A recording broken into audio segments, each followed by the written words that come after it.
Prof, I mean, Joshua, so that is the economic argument for this. It says the TUC support government to, push to increasing production and the revenues, etc. But in essence, there's a real hard economic argument for this freeze.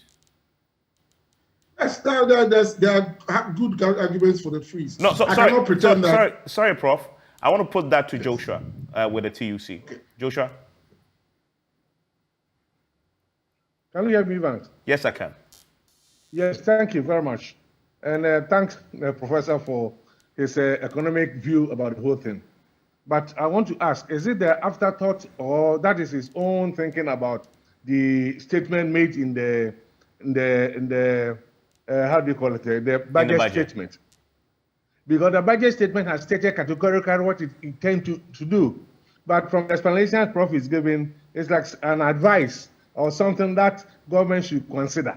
For us in TUC, we know that that is a definite statement made by the statement that there's going to be employment freeze in public sector and that. So if Prof is asking TUC to push the government to actually create the enabling environment for private sector to thrive, it's neither here nor there, because the TUC, I mean, what power do we have to actually push the government to create the enabling environment for the private sector? It is the duty of the government, who is governing this country socially and economically, to know that if the private sector is the engine of growth, if that is where employment can be generated, that is where it should channel its energy to.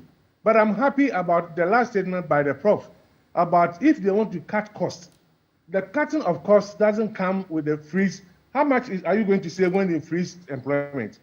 But if you even reduce your government size by half, look at the savings that you make to actually use that savings to do things like social improvement for the lives of the people of this very country. So I think that still stand by the statement in the budget that freezing of employment for the next 2023 to the next 3 years is something that we cannot contain in this very country, and the government must do something about it. Yeah, I mean, I've heard you say that a lot, but I wonder, what can the TUC do about this? It's already in the budget.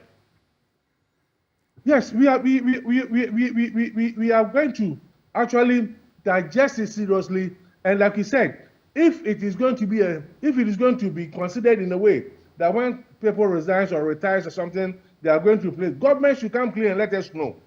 If government machinery is able to explain all this to us, then that is put into the context of discussions. Then during the discussions, as the Prof said, we can all consider the situation in which we find ourselves. But it's not for TUC to decide for the government what the government should do to ensure that this country is governed the way you want. It is his duty. That is why we have voted for him. That's why we have given all our money to him. That's why we expect that economically and socially, the government must take care of the citizenry of this very country. But freezing employment in this country, my brother, is unacceptable to us as TUC. Just as